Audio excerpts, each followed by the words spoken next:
The premise of M. Night Shyamalan's film Knock at the Cabin is simple. Someone must offer themselves as a willing sacrifice to save humanity from the impending apocalypse. That someone must either be Eric, Andrew, or their daughter Wen. Their willing sacrifice will appease the wrath of God and stop him from sending various plagues that will obliterate humanity.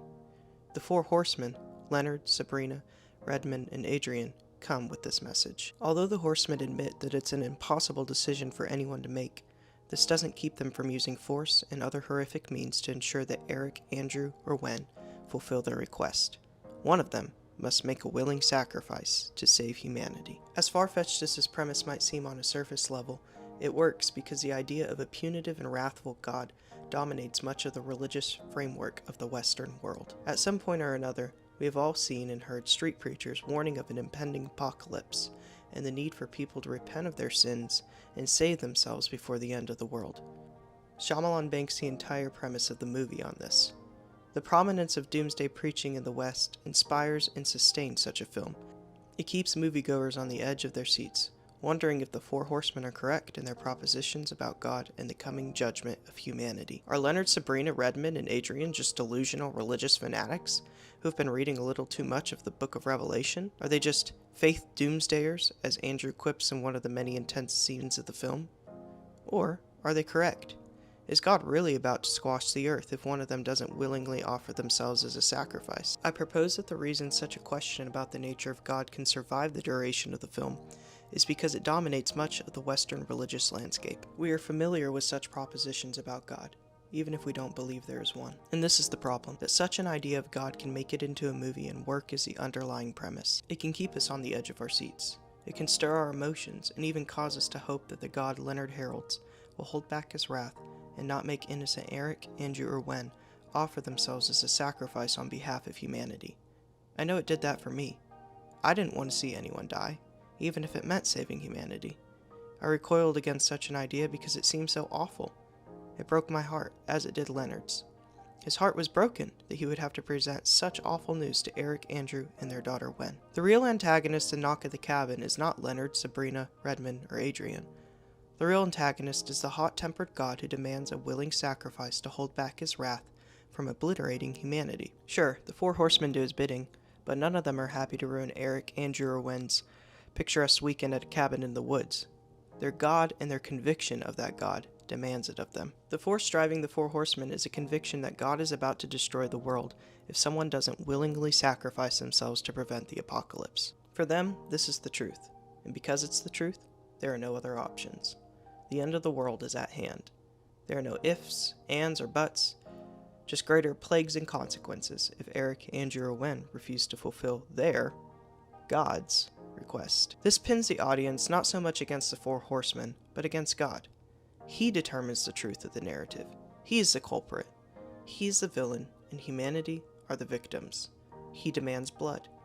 He demands a sacrifice for the sins of the world. For some, like Eric, Andrew, and Wen, this idea of truth causes them to recoil because such a proposition sounds ludicrous. It seems delusional to them. For others, like the four horsemen, although it might seem like an awful truth, it is nonetheless the truth. It binds them together and causes them to rally around their set of beliefs. It anchors them and causes them to do something that might even seem awful to them, but because it's the truth, it is justified. I think there's a lesson to be learned in this. It shows the power of perceived truth. It shows the power of groupthink and what happens when people rally around a certain set of beliefs and use those beliefs to rationalize awful behavior.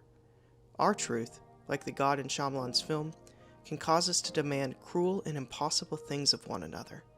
This is where we can get stuck as humans. We can have such strong convictions about something that we hurt and wrong people in the process of standing up for those convictions.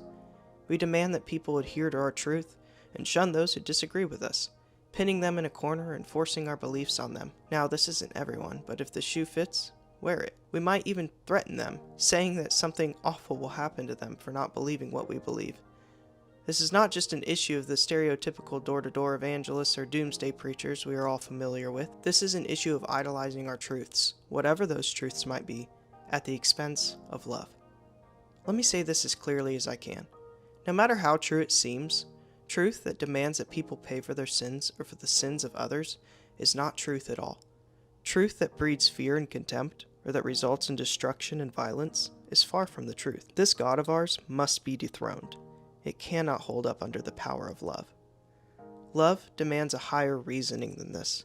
It demands a much clearer thought than just lashing out against our enemies because of their wrongdoings against us. It requires that we be patient with one another.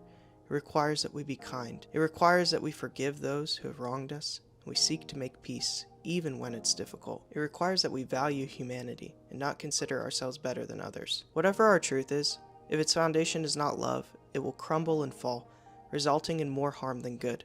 While it probably won't cause us to break into a cabin in the middle of the woods, demanding that an innocent family make a sacrifice, it might cause us to say something hurtful to someone because we're so caught up in defending what we believe is true.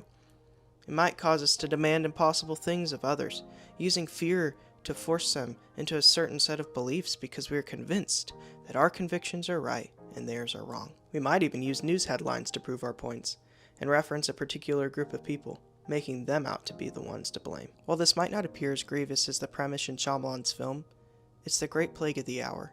Beware of the echo chambers that keep you limited in scope and thought. Take time to listen to other people and their perspectives. Seek to understand and open your heart. But most importantly, let's love each other. This is the highest call, and whoever answers that call will never fail.